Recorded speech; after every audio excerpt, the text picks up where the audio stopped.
Welcome to another edition of the Employee Survival Guide, where you can learn everything your employer does not want you to know about and more. Now, here's attorney Mark Carey. Hey, it's Mark again, and welcome to the Employee Survival Guide. Today, I want to share with you one of my intentions in starting this podcast. It was to share the real-life stories of employees who challenge their employer's unlawful workplace actions. These employees are everyday folks, just like yourself, and successfully fought against their employers. I believe there's a material value in exploring these dramatic stories, personal stories that go beyond the headlines of even our blog posts or print media. Periodically, I will bring these real-life stories to you so you can learn the nuances and hopefully form a deeper understanding about work rules to better protect yourself from your employer.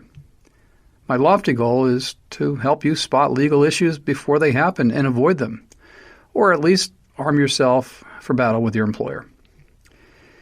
The following is a real employment case, but the names of the parties, the coworkers, the locations, etc. have been changed in order to conceal their identities and to preserve confidentiality. Otherwise, the facts are largely unchanged, somewhat, and I've taken license to modify the facts. I will narrate and point out notable legal issues along the way and then provide a few closing comments at the end. So let's introduce the new story. Please meet Natalia Smith. She resides in New Jersey and is a 45-year-old female. She's employed by Big Family Office, previously known as Big Capital. Big Family Office was founded by Harvey Epstein, age 47, a Yale-educated hedge fund manager with a personal net worth of $4 billion. Epstein would routinely make million-dollar donations to his alma mater. He maintained a board seat on various popular institutions in the city. He wore expensive designer clothes and wore 3,500 Santoni shoes. He maintained homes in Greenwich, Connecticut, the Hamptons, Long Island, Park City, Utah, and Paris. Natalia began her employment at Big Capital in 2007 and has been working there for 11 years. Big Capital has approximately 50 or more employees. Natalia was initially hired by Big Capital as a consultant in March 2007. Although she was brought on in a consultant capacity, she soon recognized that she was working more hours as a full-time employee, averaging 50 to 60 hours per week, if not more. Her initial and primary job responsibility was to oversee the build-out the new Big Capital office in New York City. Her role was to manage and to coordinate all of the construction on this project that was to take place through September of 2007. And then move all employees over to the new office. During this time, Natalia worked 60-plus hours per week. She also had over an hour commute into New York City from her home in New Jersey.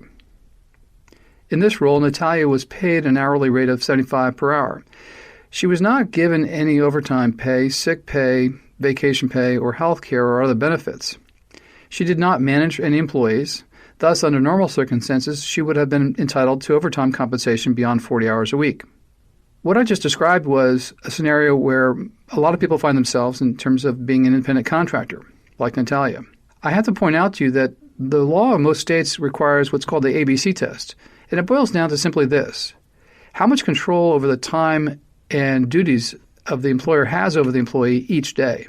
If the employee is working 50 to 60 hours a week, well, guess what? They're really working as an employee. So it's harder for an employer to demonstrate that person's an independent contractor. Generally, independent contractors can work for anybody, more than one employer. So back to the story. In September 2007, when this project ended, Natalia was promoted to manage Big Capital and oversee the construction of a satellite office they had in the Hamptons. She worked exclusively on this project. She essentially relocated to Long Island and lived there as needed in order to oversee the project. Natalia was there on a weekly basis for at least 3 months, and the company reimbursed her for housing expenses. She worked an average of 60 hours per week on this project, beginning her workday at the site at 6 a.m. and often not leaving until approximately 8 p.m. each day. Again, during this time, March 2008, Natalia was not provided any overtime pay or health care benefits during this period. She did not work for any other employer during her entire career with Big Capital and later with Big Family Office. On June 1st, 2008, when these two projects were completed, Natalia was assigned the new title Facilities Manager and was placed in charge of facilities management at the office in New York. In this role, she was responsible for the maintenance of the office space and management, and she had the most knowledge in this area. Natalia was also put in charge of residential renovation of a high-ranking employee at the company. In this position as a facilities manager, Natalia was managed, directed, and operated as a full-time employee. She worked a 50-hour work week while still being considered a consultant. However, Big Capital still refused to change her work status to employee and compensate her accordingly, and she was forced to maintain her consultant status. In August 2009, Big Capital closed, and the principals decided to terminate 80% of its employees. Natalia was one of only 20% that remained. Her role was to facilitate the transition from a large-scale hedge fund operation to a family office called Big Family Office. In addition to this role, Natalia became the project manager of a personal investment real estate project in Long Island and worked on that project as well. In or about March 2010, Natalia became pregnant for the first time. At this time, her employer was still unwilling to change her status from a consultant to an employee, and as a result, they did not feel they had any legal obligation to afford Natalia with benefits, family medical leave, vacation pay, overtime pay, or any other legal entitlements of a full-time employee. Barry Dillard wanted Big Family Office to be a non-employer entity, and he even took pay as a consultant, even though he was employed by Big Family Office at the time. Natalia was forced to work throughout her entire pregnancy, often working 14-plus hour days. In addition, all the employees at the company were entitled to 4 to 5 months of maternity leave. However, Natalia was only given 7 weeks maternity leave, with the caveat that she worked remotely during the entire period of time, which she did. Natalia worked in the hospital after an emergency C-section 2 days after delivery. Upon arriving home, she worked 7-plus hours a day during her pregnancy leave. A temp was hired, but she could not fulfill Natalia's job duties. After Natalia came back to work from her 7 weeks of working remotely while she was out on maternity leave, she continued to work on numerous projects for the company, again, still as a consultant. One of the largest projects she worked on during this time was the Hamptons residence for the principal of the company, Harvey Epstein. Despite having a young family at home, Natalia was required to commute to the Hamptons for a 6-month period, often staying in the Hamptons and away from her family and new baby for weeks at a time. Or, in the alternative, she was working 17-plus hours a day and commuting back and forth from the Hamptons to her home in New Jersey. From 2007 to 2013, Natalia worked for 60-plus hours a week and continued to meet all the state and federal guidelines for employee status and was a valuable, productive, and essential part of the company. She never had a performance review during this time. Yet, despite their promises to provide them, Natalia was never treated or hired as an employee and was still not receiving any health care or employee benefits, sick or personal time, paid vacation, or maternity leave. Ed Harrison, Big Family Office's CFO, was concerned about the level of work Natalia was doing not as an employee but as a consultant. Natalia was mistreated, overworked, and excluded by the company. She did the work of multiple employees and did not get the same treatment as other employees in the company. She was discouraged from pursuing other employment for fear that she would be fired. She was just a consultant to them. So if she did not produce, she would be let go, as it happened to other employees.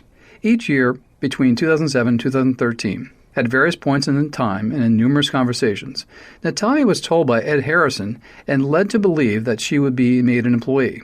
However, her status remained unchanged.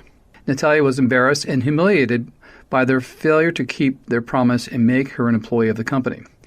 She was treated differently than the other employees of the company and regularly and often excluded. Specifically, she was barred from attending any company-sponsored or company-related celebrations, such as out-of-work gatherings, holiday parties, and in-office gatherings, luncheons, trips, etc. She was treated as a total outsider, even though she was intimately involved in corporate activities. This disparate and extremely unfair and humiliating treatment went on for a grueling 7 years, from 2007 to 2013. Natalia felt like an outsider and no respect from people who she worked for.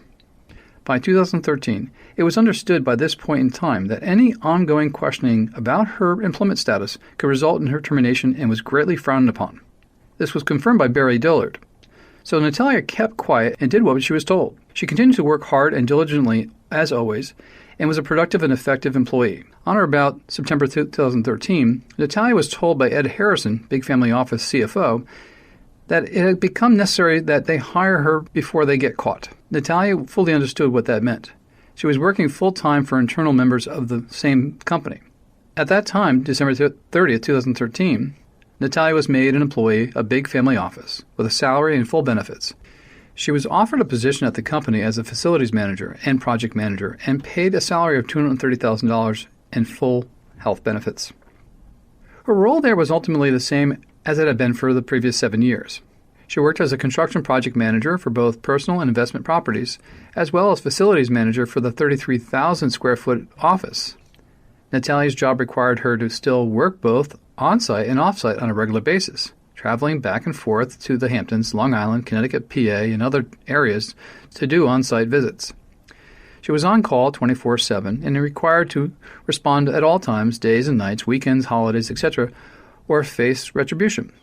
She would be yelled at for not responding to calls and emails in a timely fashion. It was this type of fact pattern that led me to title the podcast as The Devil Wears Santoni. In 2014, Natalia notified the company that she was pregnant with her second child. She also informed them of her high-risk pregnancy and that her physician ordered her to work less hours. Even though this was a high-risk pregnancy, Natalia was forced to work long hours throughout the pregnancy. In June 2014, she gave birth and was offered the standard company policy benefit of 4 months maternity leave. Upon her return in October 2014, Natalia continued to work full-time on projects issued by numerous members of the company, as well as continuing to manage facilities. On or about April 2016, Natalia was diagnosed with breast cancer.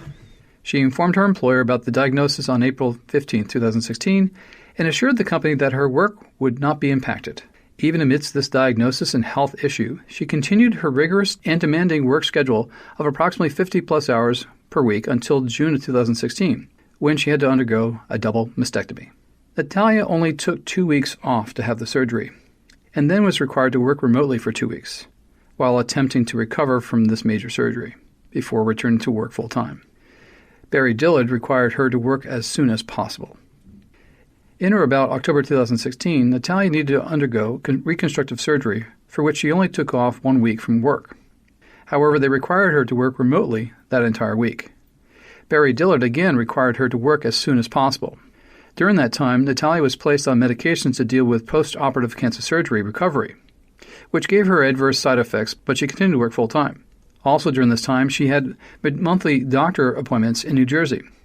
So on those days, she worked remotely so she could keep her medical appointments near where she lived. The surgery recovery and cancer medications were extremely strong and presented many negative side effects. But still, Natalia kept up with her work schedule and performed all of her job duties. She was able to perform her job duties with or without accommodation. Specifically during this point in her treatment and surgery recovery, June of 2016 and October 2016, Natalia was still overseeing the facilities management of the office and was working on a project with her coworker, Barry Dillard, that consisted of a hedge fund office build-out. In addition, she was assisting the future office renovation of the home office, as well as the design work for the office in Greenwich and residential work. At no time did Natalia's cancer or related surgery or medications interfere with or affect her ability to perform her job duties. In August 2017, Natalia learned her cancer had metastasized, and she would have to undergo additional treatments to deal with this devastating and life-threatening diagnosis. This resulted in a number of doctor appointments, MRIs, scans, biopsies, etc. Again, on the days that she had these appointments, she would work remotely per her request, and she would always try to coordinate her doctor appointments to accommodate work tasks. On or about January 2017, Natalia became concerned that her coworker Barry Dillard was reassigned out of Big Family Office and was not replaced by anyone. Dillard continued to work for another part of the company. During a time when Natalia was already working 50-plus hours per week, working at above full capacity, handling multiple job sites, projects, and work duties, and undergoing aggressive cancer treatment. She was assigned his job responsibilities by Barry Dillard and expected to deal with it. As a result, her workload had more than doubled. She was working on more than 6 projects at the same time, plus facilities management.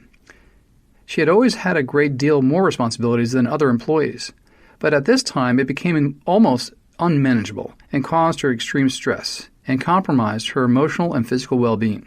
The increased stress was unbearable. Natalia was not treated similarly in this regard, as no other employee was forced to handle the same or similar workload. She did request assistance, but she did not receive any from the company. With this extreme workload, Natalia felt and believed she was being tested, overwhelmed, overpressured, being pushed to quit or being pushed to her failure point so that they could create a reason and find cause to fire her or push her out. Barry Dillard confirmed this, and Natalia also informed him of her cancer. She provided them no such cause or opportunity. However, during 2016 to 2017, her bonus compensation was reduced by 80% without explanation. The writing was now on the wall. They wanted Natalia to quit. Shortly after that, Natalia's belief and suspicions became even more clear. On or about September 2017, she was presented with an offer by Ed Harrison to take a leave of absence with full salary and benefits so she could focus on her health. Natalia never requested a leave of absence from the company during the September 2017 time period. Ed Harrison stated to her during the meeting in the conference room that Harvey Epstein allegedly wanted her to focus 100% on her health. Natalia declined this offer and asked if she could continue to work. Mr. Harrison said okay. Natalia did so and continued to work as before. She worked in this capacity immediately after that and started chemo treatment for her metastasized cancer. And in spite of having severe adverse reactions, including nausea, vomiting, and fatigue, she only worked remotely on select days, again when she had doctor appointments near her home. In or about November 2017, Natalia had surgery to remove her ovaries as part of her cancer treatment. She took some time off to recover, but was quickly back working remotely, perfectly managing her off-site and in-house responsibilities as she had always done. In December 2017, Natalia started back on chemo and was advised by her office to work remotely. She worked remotely December 2017 to January 2018, but kept up all of her projects and job duties and worked closely with individuals in the office and vendors to make sure everything remained covered. She was still experiencing severe side effects from her cancer treatments. Natalia's worst suspicions were confirmed when on or about January 2018, during a routine check-in call with her team, she was advised that Barry Dillard and Ed Harrison had decided to force the offer again and put her on an extended leave of absence. The same terms were extended to her, but she now was being forced to agree to those terms. They told her she was being put on leave. Natalia begged to continue working. They said no. She was told to hand over all her responsibilities to other employees. She was to train and hand over all her responsibilities to other people in the office, as well as projects to a consultant. She pleaded with Ed Harrison not to do that, but they told her she had no say in the decision, as the firm allegedly wanted her to focus 100% on her health and family so that she could get well and come back to work when she was done with the treatment. In the facts here, what I've just described is a common situation. You understand that the employer's goal here is only to get the person removed physically from the office. When you put them out on FMLA Medical Leave Act, I'm going to tell you by practice, you're not coming back. So we often see that employers try to push employees out like this, like Natalia, knowing full well they're never going to bring her back. And you'll see in a moment. At this time, Natalia's treatment still consisted of additional chemo, followed by surgery, followed by 6 weeks of radiation. The expectation from her doctors was that her treatment would be concluded in June of 2018. Natalia was told by Ed Harrison that she was to be placed on paid leave through that time, and she would be fully compensated at full salary with benefits. Natalia was specifically assured that all of her health insurance costs would be covered until her return to full-time work in June of 2018. Natalia finalized her handovers on January 31, 2018. As soon as that was completed, and at that time and without any notice or discussion, all access to her files, documents, contacts, emails, texts, login, VPN access were turned off by the company. This was a forced leave of absence with no means of communication and no access to any of the emails, documents, not only related to her work, but to any conversations, discussions, and paper trail leading up to and regarding her employment status and forced leave. On information and belief, it took 5 people to do the job Natalia alone held, and flawlessly and expertly performed, even during and after her pregnancies, birth, and cancer treatments. Essentially, after some initial training and handing over her responsibilities, Natalia was shut down and shut out of the company. She felt at that time that she was being fired, and that what they couldn't achieve by overworking her, and in the absence of any negative or fault in her performance, they pushed her out under the pretext of being concerned about her health and her family. This was a calculated effort and plan to get rid of her, bar none. While Natalia was unsure of and very concerned about her work status, she continued to assist with work questions and job-related matters through mid-February 2018 using her personal email. Moreover, in and about February 2018, the company requested that she have her doctor, an oncologist, fill out a disability form. Natalia did not understand why they were asking this, as she was not out on disability. She was told by the company that there were records and information that needed to be documented. At her doctor's appointment, Natalia presented the forms and asked that they complete the short-term disability form. Her doctor also understood that she was technically still working, but dated the documents the day that they were presented. If, in fact, these forms were being used to put her on short-term disability, they should have been dated February 1st, 2018, the actual date her employer could have placed her on short-term disability. Instead, it appears her doctor dated the short-term disability form from January to June of 2018. Again, confirming her suspicions, Ed Harrison, Big Family Office CFO, contacted Natalia and requested that she ask her doctor to redate the forms as far back as possible. She requested this correction from her doctor, who questioned why, as she also understood that she was not on disability, nor did she plan on entering into a short-term disability program. Natalia could offer no explanation, so she said that she could only go back to her surgery date, which she felt was the only time she could have been placed on temporary short-term disability if she elected to do so. Natalia's physician put a line through the January date and redated the forms to November 1st, 2017. Natalia later learned that this redating was done so that the company could get additional reimbursement for the time that she was working. This fraudulent practice allowed the company to carry Natalia's coverage on an older plan with different restrictions and requirements rather than on the new plan, which went into effect in January 1st, 2018. She believes that placing her on short-term disability would have impacted the company's ability to double dip on her insurance and would have required them to cover her health care through August of 2018. On March 15, 2018, Natalia's worst fears and suspicions were ultimately confirmed when, after having had little to no contact with Big Family Office, she received a directive from Ed Harrison, the CFO of the company, on March 15th, forwarding the short-term disability and COBRA documentation and ordering her to complete, sign, and return the forms to his attention. Because their agreement and Natalia's understanding was that she was on an extended leave with full salary and benefits, and that COBRA was a transitioning program for the unemployed, Natalia questioned why COBRA was necessary.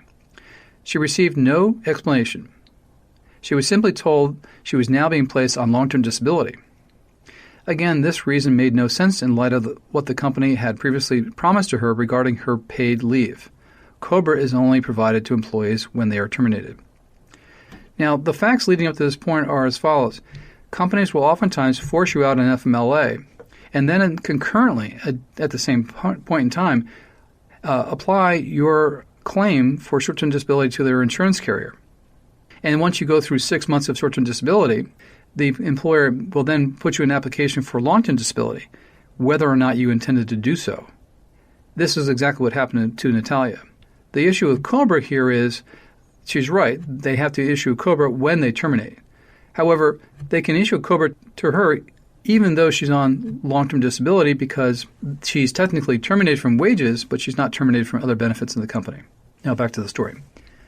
On or about March 15, 2018, in an email, Natalia continued to question Ed Harrison, the CFO, as his minimal response was not sufficient and intentionally vague and misleading. Natalia noted to him that she was forced into extended leave and therefore forced to also accept the terms of full salary and benefits offered. She explained that she accepted and made decisions regarding her health care and family situation based on that. She reminded him that her return to work was within 60 days. Natalia stated that she was never offered or agreed to short-term disability or long-term disability for that matter, and that COBRA was usually for terminated employees. At no time was she provided with any documentation, information, or communications to the contrary of any of the above. At no time was she presented with a modified offer or notified in any way of the company's intent to alter the previously agreed-upon paid leave compensation with benefits agreement. Instead, on March 15, 2018, Natalia was redirected to an email stating that nothing was changing regarding their initial contract In this email, Mr. Harrison insisted their agreement was still in place, that her salary would continue to be paid in full. They would still be covering her health care costs. Furthermore, the email stated that any out-of-pocket or upfront costs of COBRA will be 100% reimbursed. On or about March of 2018, Natalia figured out why the company requested the backdating of disability forms. In addition, even if the company had ever discussed, offered, or suggested short-term disability at the time, they could have only claimed that she was on short-term disability as of February 1st, 2018, which would amount to just 6 weeks of coverage. On March 15, 2018, Natalia requested the firm provide a written explanation, as she was confused and concerned about the backdating. On March 16, 2018, Natalia asked Ed Harrison to have a call to discuss the above backdating issue. On March 19, 2018, she was asked by Ed Harrison to be on a call with the office manager and himself and Barry Dillard. On that call, everything the company offered and promised had changed. Specifically, on March 19th, Ed Harrison and Barry Dillard outright stated that they were no longer honoring the written and verbal agreement to place Natalia on paid leave. They stated that there was no longer a position or role for her at the company. Now, as a side comment, this is the intended result, going all the way back to the point when they put her on FMLA leave, that they would eventually force her out and put her on basically an insurance benefit coverage. And she would no longer, if covered by the insurance policy for long-term disability, by the operation of the policy, she would not receive any salary. It would all be coming from the plan benefit, which is an insured product. Now let's continue on. Mr. Dillard and Mr. Harrison went on to state that they would not be covering her salary moving forward, and they were going to provide her with a small separation package. When she directly asked if she was being fired, there was a silence. Certainly, their silence indicated and confirmed that she was indeed being terminated or forced out. Her husband was part of the conversation as he was in the room and the call was on a speakerphone and witnessed all of this. Natalia informed them that she was not accepting their severance package and hung up the phone. On March 20, 2018, she was asked by the office manager to participate in another phone call. As they said, the original call did not go as planned and they wanted to clarify the situation. Again, Natalia's husband was a party and witness to the call. On that call, the company attempted to backpedal on what was said during the initial call and assured her that she was not being fired, that there was never a mention of a separation package.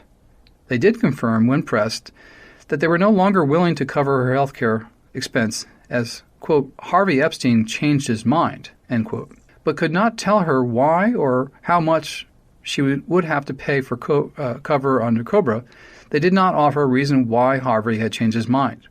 In light of the conflicting information conveyed in these two phone calls, Natalia requested Ed Harrison send her a detailed explanation in writing so she could understand what her employment, compensation, and health care status was. He agreed.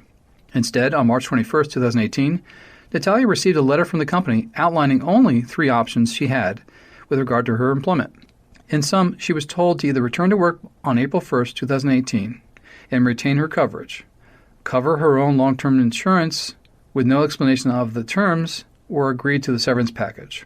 Natalia was unable to make a decision at that time without the information she had requested.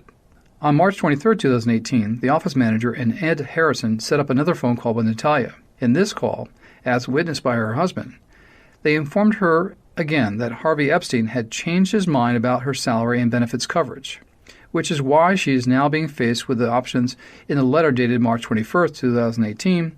Natalia informed them in that call that it was clear that they were trying to fire her and the motivations behind it. She received no response. She further stated that in light of the options she was being offered and the health crisis that she was facing, Natalia had no other choice than to agree to go back to work on April 1, 2018. However, when she stated that, they told her she was no longer able to exercise that option and that it was no longer an option they are offering. Ultimately, after 11 years of devoted service to the company, they wanted Natalia to agree to a small severance package with just 3 months of company-paid health insurance and mandatory release of claims. They stated that they believed this agreement was a, quote, more than fair and generous offer, end quote. In addition, they provided Natalia only 3 calendar days to accept the severance offer, or it would be withdrawn. This is a typical rush job when the employer is on a sketchy grounds for termination. Natalia was being pressured into signing this agreement. She received numerous calls, emails, and text messages using pressure tactics in this regard from the company's employees. In her 11 years with the company, Natalia never received a negative performance review. In her 11 years with the company, she was verbally abused, threatened, mistreated, overworked, taunted, undervalued, and exploited. She was treated differently than male employees. She was discriminated against because of her age, gender, and disability. In her 11 years with the company, Natalia worked consistently 13-plus hour days with no breaks at all, not even for lunch. She worked these days in spite of her 2 pregnancies, cancer diagnosis, surgery, and treatment. Other employees without these hardships and disabilities work far less and often remotely from their homes. Natalia suffered a hostile work environment based on the gender and disability discrimination she experienced. This hostility affected her ability to do her job and took a severe and extreme toll on her life, her family, and eventually her health. In her 11 years with the company, Natalia experienced a culture of severe and discriminatory favoritism referred to amongst employees as the Diamond Club. The Diamond Club has come to describe certain employees who, for reasons not related to job performance, are treated more favorably than others. These Diamond Club members enjoy a light workload and generous benefits. In contrast, Natalia was not part of this Diamond Club, and as a result, from day one, she was mistreated. It did not matter how hard she worked. It was never enough. She was overworked and constantly thrown additional work assignments, while other younger, non-disabled male employees were treated like diamonds, spending their work days leisurely online shopping, out of the office, and surfing the internet. Needless to say, the favoritism was only heightened once the company decided they wanted to push Natalia out because of her age, gender, family leave, medical condition, disability, and health care costs associated with the same. Natalia contemplated complaining about this favoritism, but feared increased abuse, public humiliation, and retribution if she did so. In addition to the above, and as a direct result of the company's discriminatory and unlawful treatment, Natalia is being deprived of life-saving medical treatment. On March 21, 2018, she went to Memorial Sloan Kettering Cancer Center, for which Harvey Epstein serves as a Board of Trustee member, for an appointment with her oncologist, and was refused crucial treatment due to the termination of her health insurance by Mr. Epstein. At this time, Natalia has no health insurance, nor does any member of her family. Her only access to medical treatment for her late-stage cancer diagnosis and condition is to pay 100% out of pocket, which she cannot afford. As a result, Natalia is unable to see her doctors and to get the critical treatment she needs. She was scheduled to start another round of chemo, but the hospital is refusing to treat her because of her lack of insurance. She has other essential prescriptions she cannot fill and doctor's appointments she cannot no longer attend because she has no health care coverage. Natalia was supposed to have her MRIs and PET scans at this time, but all these tests and appointments have to be canceled. And because of her serious diagnosis, she is unable to afford or obtain private health care insurance. In addition, Natalia's husband also has a form of cancer for which he is not able to get treated for and receive medical care because they no longer have family medical coverage through the company's insurance plan. If Natalia dies because she was not able to receive necessary cancer treatments, her wrongful death will be caused by Big Family Office's discriminatory and willful conduct. As a result of the discontinuation of her health care coverage during the most critical time in Natalia's life, she has been in contact with her insurance providers. They informed her that Big Family Office had unlawfully backdated their paperwork for her short-term disability, which is why she now needs to sign up for COBRA. There is no dispute that Big Family Office fraudulently backdated the short-term disability documents to the November 1, 2018 dates, so they can collect on dates when she was working and file against their old plan. The company has attempted to portray this as a requirement of the healthcare provider, when in fact there is no such requirement, and it is 100% their doing and fraud. Natalia has been working with her disability insurance carrier to correct the paperwork to reflect the true and accurate dates. As a result of all of the above, Natalia is not only dealing with the unjust and unlawful termination of her employment and the company's pressuring tactics to have her enter into an untenable and unfair severance agreement, but she is unable to get the cancer treatment she desperately needs at this time. She is unable to afford or qualify for private health care insurance because of her situation, and she is not able to quickly secure new employment as she is sick and has several more months of chemo, surgery, and radiation ahead of her, assuming she can figure out a way to get this treatment covered or paid for. By unlawfully terminating her, the company has placed Natalia in financial ruin. But more significantly, the company has placed her health in grave danger. If she cannot quickly and immediately resume her medical care and chemical treatments, the prognosis is fatal. This incomprehensible and intentional treatment by the company has caused Natalia extreme stress and anxiety on many levels. In addition to her cancer, she is suffering from additional physical and emotional ailments related to the stress and anxiety of this situation. She is suffering from panic attacks, shaking, shortness of breath, unable to sleep, eat, or function. She believes she is being punished, treated differently, and discriminated against because of her age, gender, illness, and disability. Big Family Office knew about her cancer and not only failed to provide her fair and reasonable accommodations, but directly and intentionally terminated her employment substantially because of her cancer disability. This was an intentional and malicious act by Big Family Office. Big Family Office knowingly terminated Natalia's health care coverage because she has cancer. This was an intentional and malicious act by Big Family Office. Natalia was ready, willing, and able to return to work on April 1st, 2018, as agreed and offered initially by the company. But the company breached that agreement and refused to allow Natalia to come back to work. She was terminated substantially because of her age, gender, cancer, and disability. The company has not provided any reason or just cause for termination. This adverse action is clearly a pretext for discrimination and the company's financial gain in removing a disabled employee from their health care plan. Now, as you can now see, there was a very tragic story here happening. I will say that things dramatically did improve for Natalia.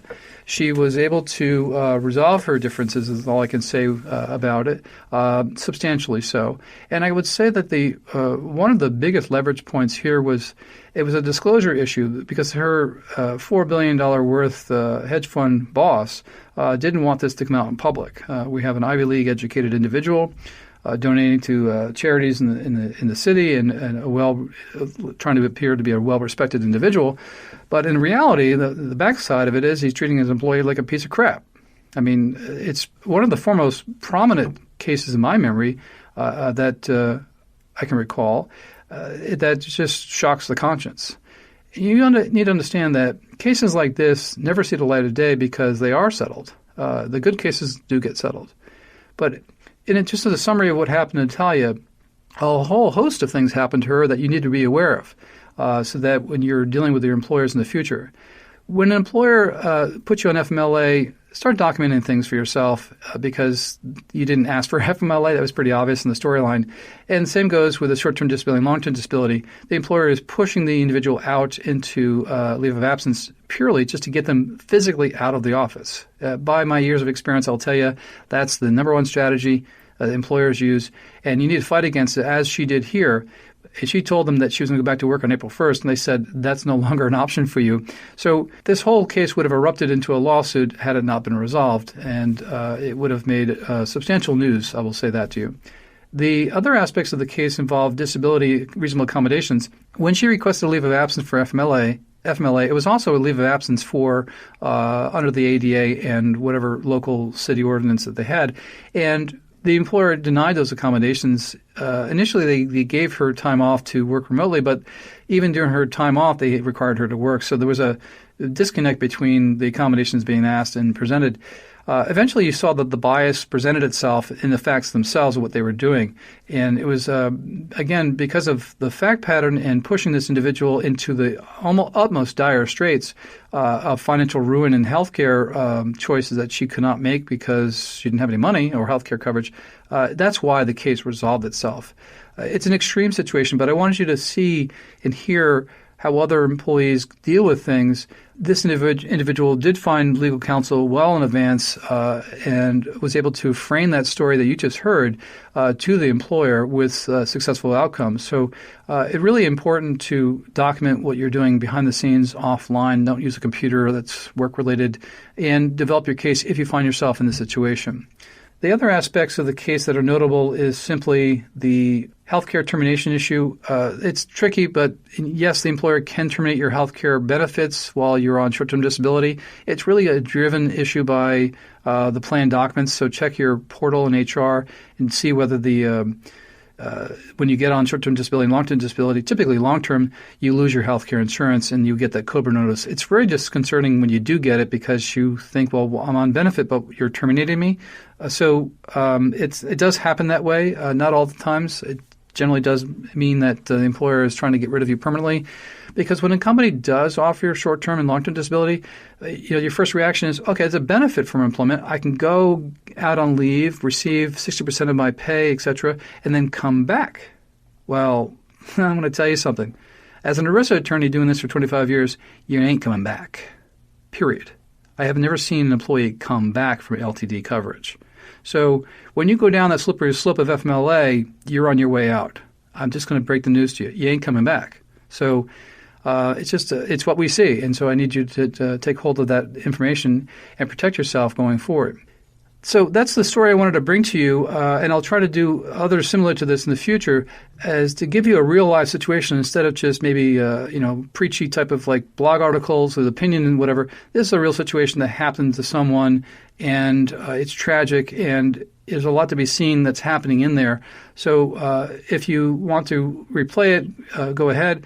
The points simply in summary are, if you have FMLA, disability, et cetera, protect yourself. Document, file what you need to file with the HR department, but start building your case against your employer because you're eventually be turned out on the street with your box, and set yourself up for negotiation, not necessarily a civil litigation, but a negotiation with your employer will most likely give you the transition money and severance to allow things to become a little bit easier. Again, the employer is not required to employ you. It's at will. I'm against that rule, and I basically want people to work for cause termination and not under the at will, because you can get so quickly terminated without any reason whatsoever, as the case occurred here with Natalia. Best of luck, and please, if you like the podcast, please send a review, and look forward to talking to you soon. Take care.